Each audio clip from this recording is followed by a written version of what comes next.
Assalamualaikum warahmatullahi wabarakatuh. Alhamdulillahilladzi faddala bani adam bil ilmi wal amal ala jamil alam. Alhamdulillah fi kulli ni'amillah wa fi kulli hal. Alhamdulillahi rabbil alamin. Allahumma shalli ala sayyidina Muhammadin al-Fatih lima ughliqal khatim liman sabaqa nasrul haq bil haq wal hadi ila siratikal mustaqim wa ala alihi wa sahbihi qadrihi wa miqdaril azim.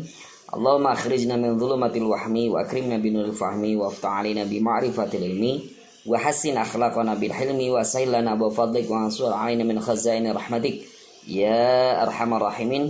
Wa sallallahu ala sayyidina Muhammad wa ala alihi wa sahbihi wasallam walhamdulillahirabbil alamin. Amma ba'du.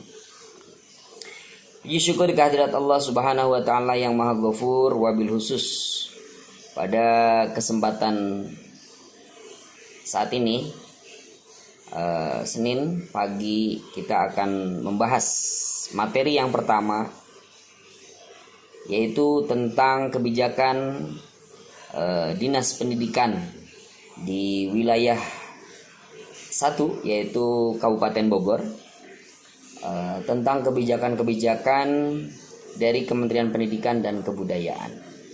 Ini diatur di Surat Edaran Nomor 15 Tahun 2020 tentang pedoman penyelenggaraan belajar dari rumah dalam masa darurat penyebaran corona virus disease atau COVID-19. Jadi yang pertama yaitu kita harus memahami tentang tujuan dari pelaksanaan belajar dari rumah.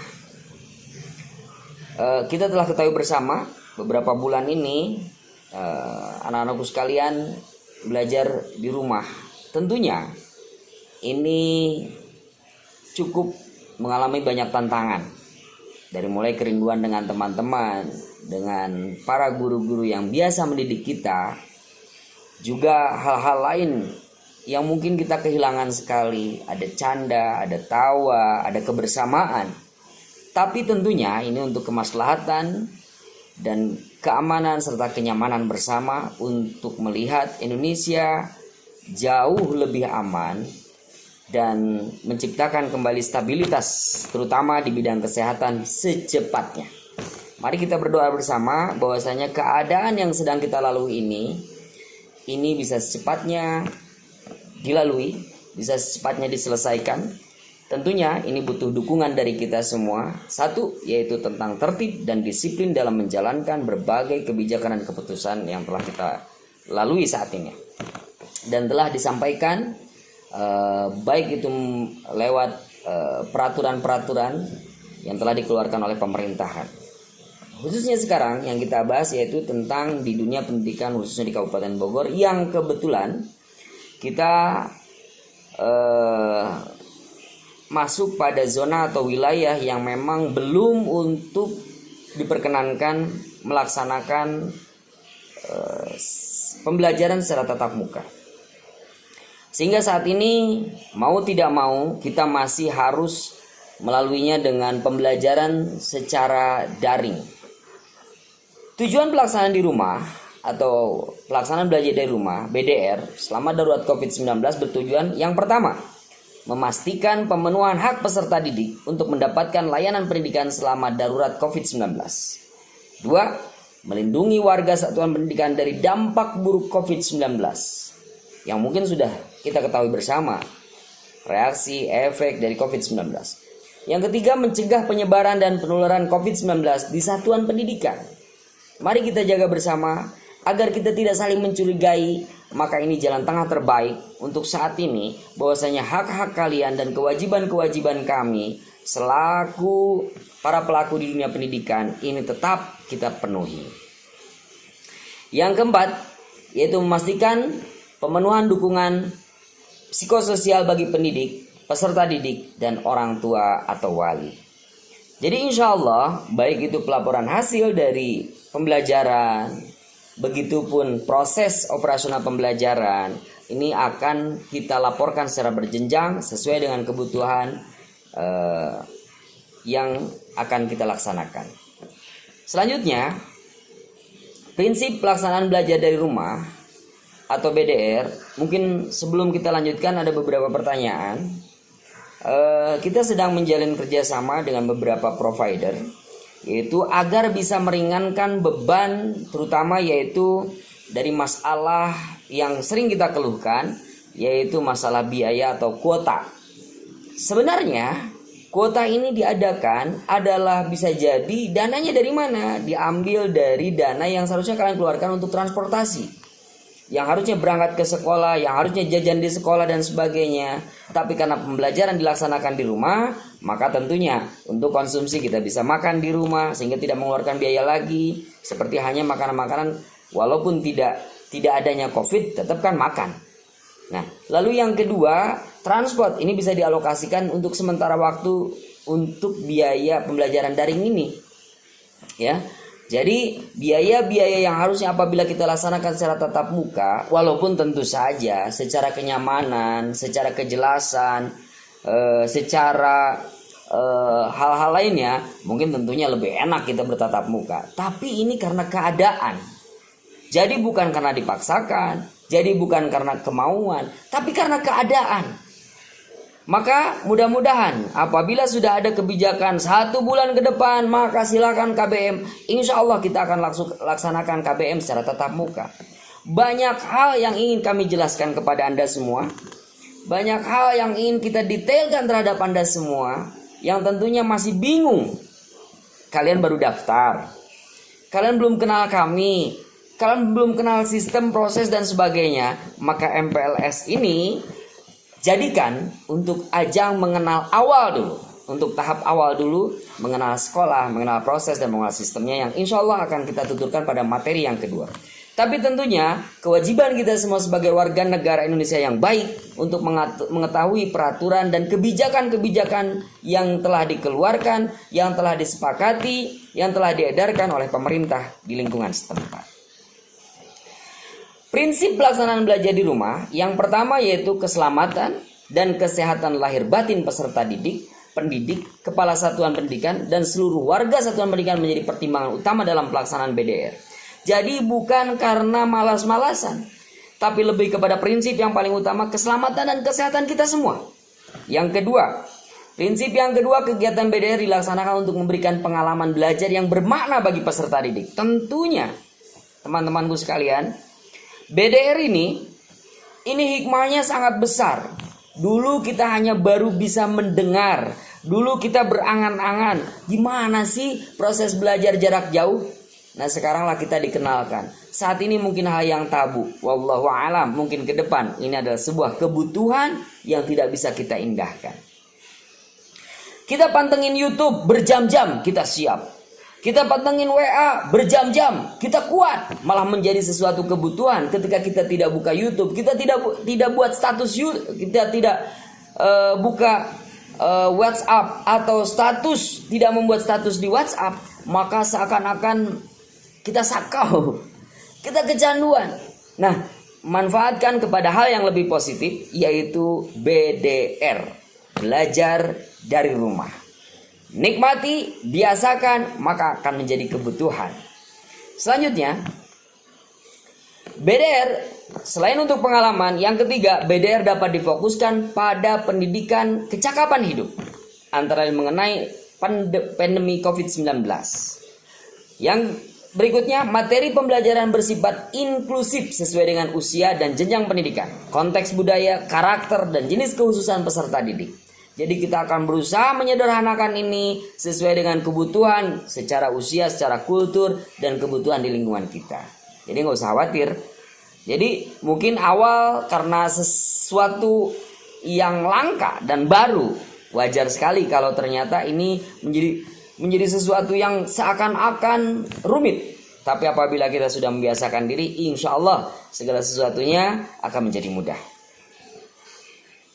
Selanjutnya, aktivitas dan penugasan selama BDR dapat bervariasi antar daerah, satuan pendidikan, peserta didik sesuai minat dan kondisi masing-masing, termasuk mempertimbangkan kesenjangan akses terhadap fasilitas BDR.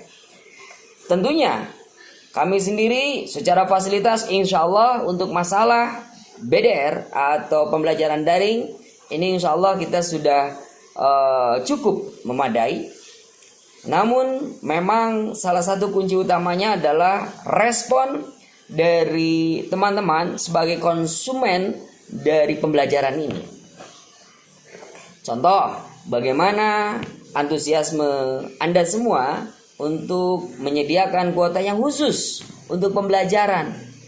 Kadang kita maksain loh, biar kita bisa bisa tetap eksis di WhatsApp, Facebook, Instagram, atau mungkin tadi di YouTube.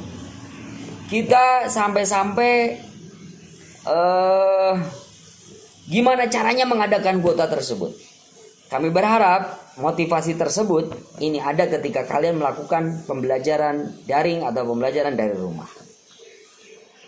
Yang berikutnya, mengedepankan pola interaksi dan komunikasi yang positif antara guru dan orang tua atau wali. Jadi insya Allah nanti kalian bisa tuliskan komen-komen kalian, dalam artian apabila ada hal-hal yang kurang dipahami, dan tentunya kalian silahkan berkomentar sebebas mungkin dalam tanda kutip, yaitu dengan kode etik seperti biasanya, selayaknya umumnya. Silakan yang nanti ketika KBM, kompetensi demi kompetensi, pembelajaran demi pembelajaran yang kalian akan ikuti nanti, yang insya Allah ada di YouTube ini, yang kalian pantengin, ini nanti semua materi-materi kita akan berikan, semua materi-materi ini akan disajikan dan kita akan berusaha sederhanakan ke depan. Berikutnya, metode dan media pelaksanaan belajar dari rumah. BDR dilaksanakan pembelajaran jarak jauh atau PJJ yang dibagi ke dalam dua pendekatan. Yang pertama yaitu pembelajaran jarak jauh dalam jaringan online atau daring. Yang kedua, pembelajaran jarak jauh luar jaringan atau offline, luring. Menggunakan handphone, gadget maupun laptop melalui beberapa portal dan aplikasi pembelajaran daring yang telah kita sediakan. Itu kalau kita laksanakan secara online. Kalau secara offline, menggunakan televisi, radio, modul belajar mandiri dan lembar kerja, bahan hajar cetak dan sebagainya. Yang insya Allah setiap masing-masing staf pengajar, guru atau instruktur ini akan membuat makalah sederhana yang bisa kalian ambil secara rutin, atau nanti kita akan sajikan sesederhana mungkin. Dan tentunya tidak terlepas dengan SOP, yaitu dalam masa COVID-19.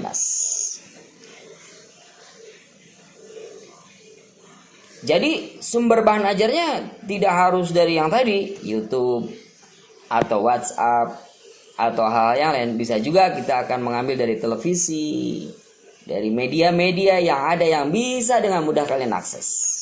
Selanjutnya itu fasilitas pembelajaran jarak jauh atau daring. Jadi ada beberapa tahapan, yaitu pra pembelajaran, saat pembelajaran, dan usai pembelajaran.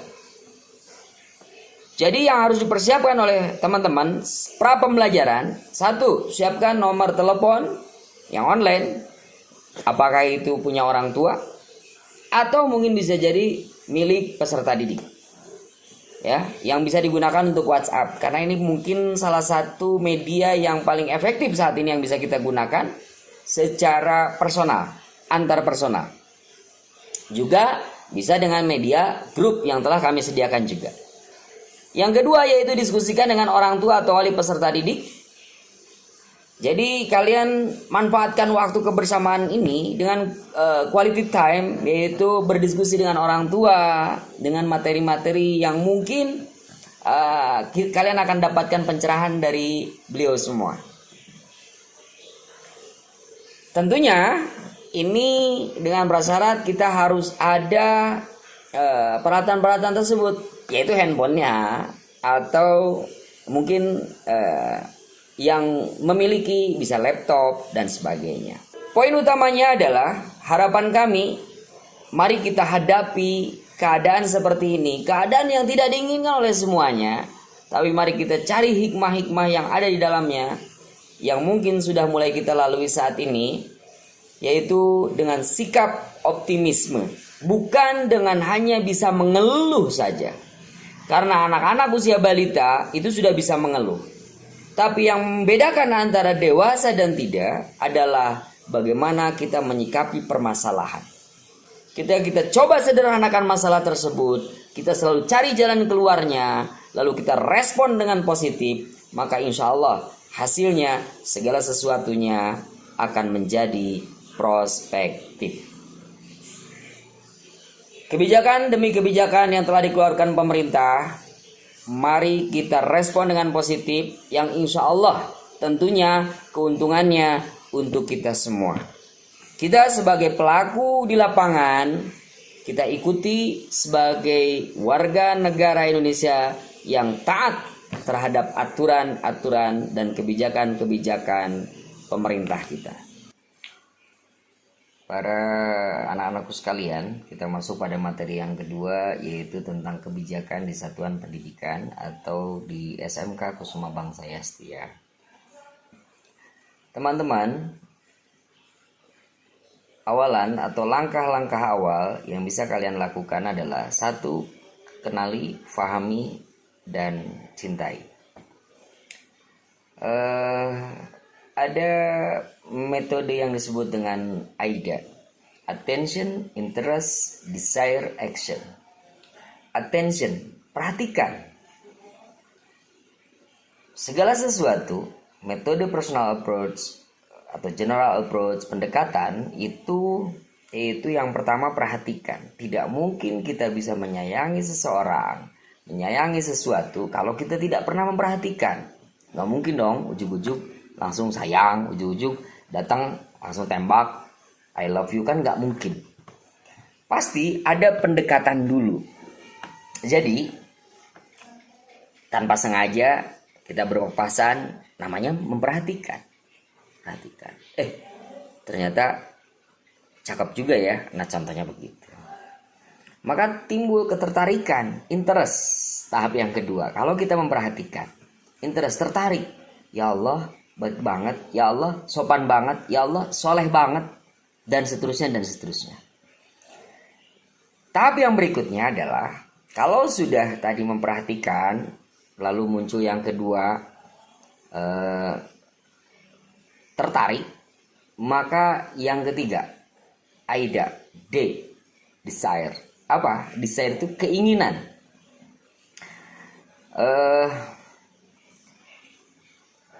Andai dia menjadi pendamping saya, andai dia jadi seseorang yang istimewa buat saya, dan seterusnya. Dan yang terakhir, itu semua baru angan-angan. Tanpa A yang terakhir, yaitu action, maka semuanya sebatas mimpi. Begitupun ilmu. Begitupun ilmu. Kalau kita tidak pernah untuk memperhatikan atau tidak pernah mau mengenali gimana sih SMK Kusuma Bangsa Yastia itu, maka bagaimana kita bisa tertarik? Saat ini teman-teman memperhatikan lewat mendengar atau pernah lewat atau diceritakan dan sebagainya. Maka yang kedua, fahami. Jadi kalau mengenali itu, oh sejarahnya begini, programnya begini, visi misinya begini, sistem yang dijalankannya begini. Nanti insya Allah itu akan dibahas di materi-materi berikutnya oleh para pemateri yang insya Allah sangat berkualitas di bidangnya masing-masing. Tentang kesiswaan, insya Allah akan disampaikan. Jadi di kita itu ada 4 bidang yang dikepalai oleh wakil kepala di bidang masing-masing. 1 yaitu tentang kurikulum, sistem pembelajaran yang tentunya kita memakai pembelajaran yang menyenangkan. Lalu yang kedua atau yang sering kita kenal dengan sistem quantum learning yang tadi. Lalu ada namanya waka bidang kesiswaan. Ini yang mengurusi tentang kalian-kalian semua, perkembangan karakternya dan seterusnya. Dan yang ketiga ada Wakahubin atau Humdi, hubungan sekolah dengan dunia usaha dan dunia industri. Tentang komparasi, mematchingkan, link and match antara kemampuan kalian dengan perusahaan dan seterusnya. Lalu yang keempat, yaitu ada Wakasarpras yang berusaha membuat kalian nyaman untuk belajar, terutama dari sisi fasilitasnya, sarana dan sarana pendukungnya atau disebut sarpras. Maka kalau sudah kita mengenali, berikutnya kita akan fahami karakternya, kulturnya yang kita budayakan di situ kayak gimana sih. Lalu maka akan muncul yang terakhir, yaitu cintai. Sayangi sekolah ini bersama, berjuang dengan bersama, dan tentunya kita bukan di depan, bukan di belakang, tapi saling mendampingi untuk meraih sukses bersama. Jadi yang kedua, kalau sudah tadi kita bisa menjalankan kenali, fahami, dan cintai, atau yang sering disebut dengan tadi attention, perhatikan, maka akan muncul tertarik. Oh, ternyata memang tepat pilihan saya sekolah di SMK Kusuma Bangsa Yastia karena ada kultur di sana. Walaupun mungkin sekarang ada beberapa poin keterpaksaan, harus kita tertib dan sebagainya, tapi tujuannya tentunya adalah untuk kebaikan kita semua, khususnya adalah untuk kebaikan teman-teman semua di masa depan. Karena tidak ada sekarang perusahaan yang ingin merekrut tenaga handalnya itu yang punya karakter semau gue. Tentunya adalah yang mereka rekrut adalah orang-orang yang bisa beradaptasi dimanapun, kapanpun, dan bagaimanapun keadaannya. Maka desire, muncul keinginan, saya ingin berprestasi di sini. Dan A yang terakhir, action tadi, adalah bagaimana merealisasikan itu semua dengan belajar sungguh-sungguh, dengan mengikuti SOP atau juknis, juklak yang telah ditentukan, termasuk tata tertib, termasuk sistemnya dan seterusnya. Maka insya Allah apabila on the road, apabila kita ada muncul satu sama lain trust atau rasa kepercayaan satu sama lain, saya percaya Anda adalah menjadi anak-anak kami yang baik, dan Anda juga berpikir sama, berprinsip sama, bahwasanya guru-guru yang ada di SMK Kusuma Bangsa Yastia, staf-staf yang ada di SMK Kusuma Bangsa Yastia adalah bagian dari keluarga Anda semua, yang tentunya namanya keluarga ingin memberikan yang terbaik untuk anggota keluarganya. Maka insya Allah semua harapan, cita-cita akan terwujud dengan efektif, efisien, dan produktif. Selanjutnya di materi pengenalan itu yang tadi paling awal ada namanya domain of analysis, agent of change, agent of development, dan social control. Karena kalian sudah lulus dari SLTP, maka secara otomatis kalian dituntut, bukan oleh kami, dituntut oleh zaman, dituntut oleh lingkungan agar jauh, bukan hanya sebatas badan, bukan hanya sebatas ego, melainkan proses pendewasaan kalian. Jadi secara kulturnya, secara emosinya dan sebagainya, semuanya harus jauh lebih dewasa. Tidak hanya menafsirkan versi dirinya. Ketika menanggapi sesuatu, domain of analysis, gelar yang mau tidak mau harus ditanamkan pada diri kita, yaitu mau untuk menganalisa. Tidak menelan mentah-mentah, dapat info yang semisal mendiskreditkan sekolah, langsung oh berarti sekolah itu begini. Nggak gitu kalau sudah menjadi siswa SMK. Siswa yang satu tahap secara pendidikannya yaitu lebih tinggi. Maka kita harus analisa dulu, benar nggak sumbernya bisa dipertanggungjawabkan atau tidak, validkah informasinya, buktinya mana, apakah by data atau tidak, disertai saksi atau tidak, ketika konfirmasi atau bahasanya tabayun, apakah itu sudah dibuktikan atau belum. Domain of analysis. Maka kalau kita sudah bisa domain of analysis, kalau gampangnya nih contoh sederhananya, ketika ada yang menjelekkan teman kalian, lalu tidak ujug-ujug kalian, oh gitu, maka hasilnya yaitu perpecahan di antara teman, dan kita selalu akan merasa tidak punya teman, selalu merasa tidak pernah dihargai oleh teman. Kenapa? Karena merasa Orang harus bisa mengerti kita, bukan kita mengerti orang. Makanya kalau domain of analysis, ketika ada informasi tentang seseorang, tentang sesuatu hal, dia validasi dulu. Yang menyampaikannya bisa dipercaya atau tidak. Yang kedua, apakah yang disampaikannya ada bukti dan saksinya atau tidak? Datanya mana? Lalu dikonfirmasi, dikonfrontasi, betulkah apa yang dia ucapkan?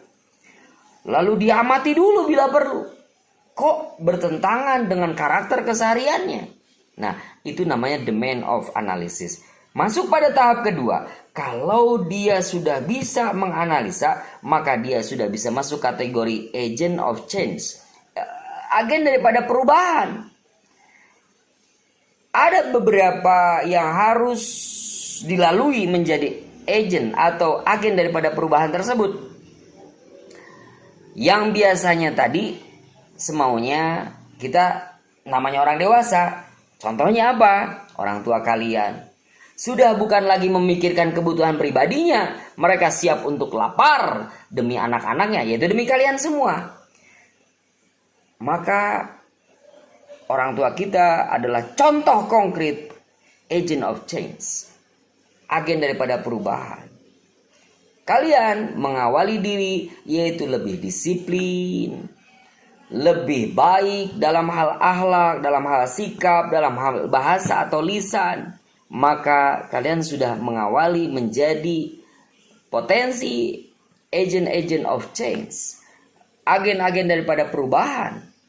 Yaitu bagaimana sebelum merubah orang lain, rubah diri kita jauh lebih baik.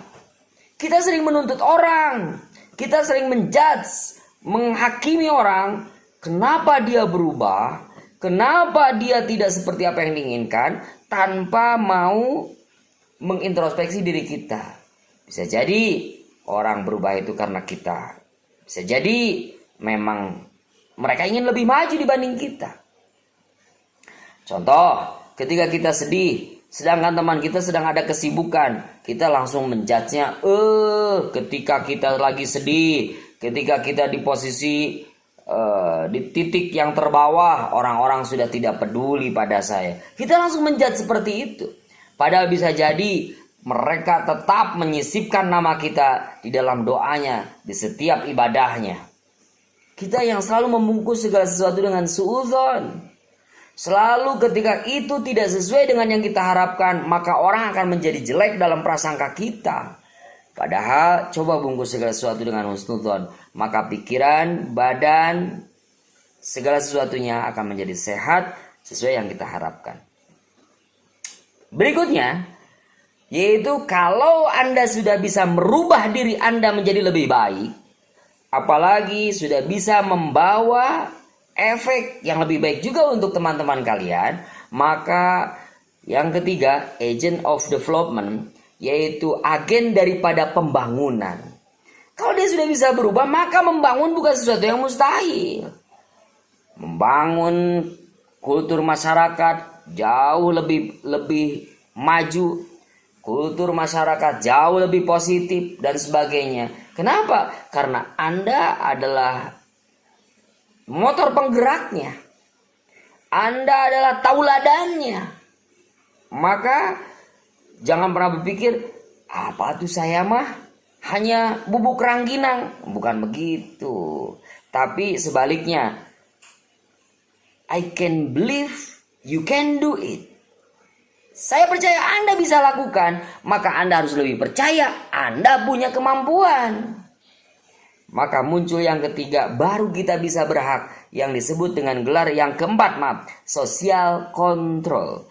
Atau bisa menilai, mengontrol keadaan sosial di lingkungan kita. Saat ini kita belum berhak untuk menyampaikan itu salah, itu benar. Karena basically, karena kemampuan kita belum pada tahap sana. Tahap demi tahap harus kita lalui, dari mulai domain of analysis, agent of change, agent of development, social control. Maka hasilnya manusia-manusia prospektif seperti Anda semua.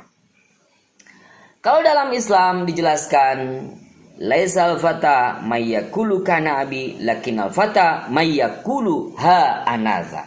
Oh, pemuda sejati adalah yang berkata, inilah saya, bukan yang berkata itu ada bapak saya, itu ada dekingan saya. Maka seperti yang di materi perkenalan saya menyampaikan, sukses karena dua hal, kesiapan dan kesempatan. Andai kita selalu mempersiapkan selalu, maka kapanpun kesempatannya datang, kita siap menjemput sukses. Dan tentunya menikmati sukses tersebut. Amin ya Allah ya Rabbal Alamin. Di KBY ini kita bentuk kekeluargaan. Kita adalah saudara. Anda adalah anak saya. Kami siap jadi orang tua Anda. One for all for one. Satu untuk semua, semua untuk satu. Untuk SMK Kusuma Bangsa Yastia. Dan Kusuma Bangsa Yastia untuk Anda semua. Jaga akhlak. Karena afdalul ilmi ilmul hal wa afdalul amal hifdzul hal. Paling utama-utama ilmu adalah ilmu tentang akhlak. Dan paling utama-utama amal adalah menjaga akhlak.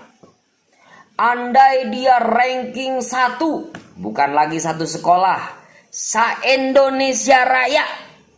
Tapi kalau akhlaknya ternyata dibenci, akhlaknya jauh dari kata sifat terpuji, maka kepintarannya tidak ada nilai dan tidak berharga sama sekali. Maka utamakan akhlak. Sekali lagi, akhlakul karimah. Akhlak yang mulia, belajar bertahap. Dari mulai kita bertutur kata, harus bisa membedakan antara teman, antara sahabat, antara saudara, yang lebih muda, yang lebih tua, pada guru, pada orang tua, dan semuanya. Pahami, karena kita tahu secara dasar-dasarnya, hanya kadangkala kita berat mengamalkannya. Insya Allah Anda semua orang-orang terpilih, yang insya Allah orang-orang soleh atau solihah yang siap melaksanakan semuanya. Yang keenam, bagaimana didik diri kita menjadi orang-orang pecinta ilmu. Karena tidak akan pernah ada kata rugi orang-orang yang mencintai ilmu. Ilmu umum untuk bekal kita di dunia. Dan ilmu akhirat untuk bekal kita. Ilmu agama untuk bekal kita di akhirat. Subhanallah. Itu bukan sesuatu yang sulit. Mohon maaf, saya adalah alumni dari santri. Kebetulan saya alumni dari beberapa pesantren. Salah satunya yaitu pesantren Tebu Irang. Saya lulusan aliyah, lalu melanjutkan di Fakultas Ekonomi. Lalu saya juga pernah pesantren di Darut Tawabin. Jadi saya ini murni di basic menjadi seorang santri. Namun alhamdulillah di Fakultas Ekonomi saya jurusan manajemen. Lalu bidang saya, skripsi saya yaitu di advertising, periklanan. Lalu saya pernah kuliah S2 juga di Magister Pendidikan di Universitas Pakuan.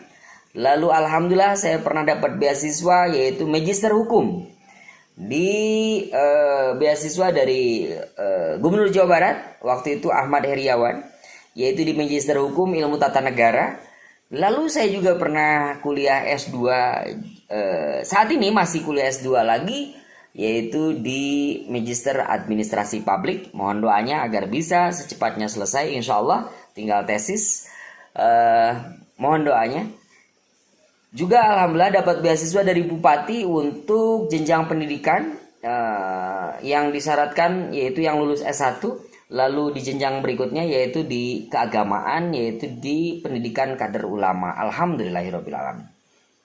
Jadi intinya, hidup di dua kompetensi itu bukan sesuatu yang sulit, bukan sesuatu yang berat atau mustahil apalagi, tapi bisa. Karena SMK bisa dan kami yakin Anda bisa. Selanjutnya, di dalam banyak keterangan, sayati zamanun minal ummati yafiruna minal ulama wal fuqaha.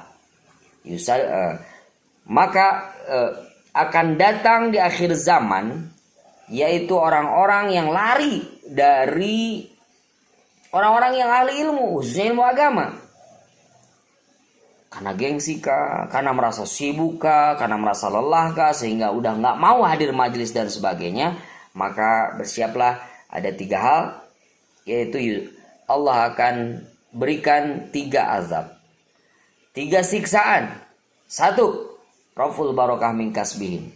Allah angkat keberkahan dari mata pencariannya, dari pendapatannya. Selalu kita merasa tidak cukup ketika punya HP, melihat temannya HP-nya lebih baik, kita merasa orang paling sedih di dunia. Ketika kita diuji sesuatu yang ringan, merasa paling berat sedunia, dan seterusnya. Subhanallah. Yang kedua, yusalitullahu sultanan zaliman. Allah akan kuasakan, yaitu pemimpin yang zalim di wilayah kita. Yang berikutnya, yakhrujuna minad dunya bighoriman. Ini yang paling bahaya, yaitu dikeluarkan dari alam dunia atau diwafatkan dalam keadaan tanpa membawa iman, alias su'ul khatimah. Na'udzubillah, tsumma na'udzubillah min dzalik. Jadi, balik lagi, cintai ilmu seperti halnya engkau mencintai seakan-akan pada pasangan. Ilmu. Allah lagi, dan Allah lagi. Bungkus segala sesuatunya, yaitu jadilah siswa yang memiliki nilai trust, kepercayaan. Saya percaya Anda hebat dan yakini bahwasanya guru-guru di SMK Kusuma Bangsa Yastia adalah guru-guru yang qualified. Munculkan kepercayaan, kami sayang Anda dan percayalah Anda, dan kami percaya Anda menyayangi guru-guru Anda. Kita belum bertemu mungkin dengan semua guru, tapi munculkan rasa sayang itu dari mulai semenjak dini, yang insya Allah akan menghasilkan kemaslahatan. Tertib, taati segala aturan, bukan untuk mengekang kalian, melainkan mengasah kalian menjadi pisau-pisau yang tajam, yang bisa bermanfaat untuk digunakan dalam berbagai hal. Program-program yang pertama yaitu kami mencoba mengintegrasikan antara kompetensi secara umum, lalu keagamaan dan teknologi, serta tentunya mencintai alam dan negeri kita tercinta ini. Selain itu kita juga mengkomparasikan bagaimana tadi seperti yang sudah dijelaskan, ada link and match, bahwasanya bagaimana kita menghubungkan semua pembelajaran yang kita lakukan ini bisa terkorelasi untuk menjadikan lulusan yang siap untuk menjawab tantangan zaman di dunia usaha dan di dunia industri. Apakah itu mengawalinya mungkin bisa jadi menjadi seorang staf, menjadi seorang pekerja yang tangguh, tapi juga bisa jadi menjadi calon-calon wirausaha yang sukses di masa depan. So, selanjutnya yang paling terakhir adalah semuanya tergantung Anda semua. Yang jelas, kami sudah ulurkan 2 tangan kami semua untuk kedatangan Anda semua. Jemput suksesmu, wujudkan mimpimu, raih cita-citamu bersama. Kami SMK Kusuma Bangsa Yastia siap menjadi partner Anda, siap menjadi sahabat Anda, dan siap menjadi keluarga Anda. Dari saya, wassalamualaikum warahmatullahi wabarakatuh.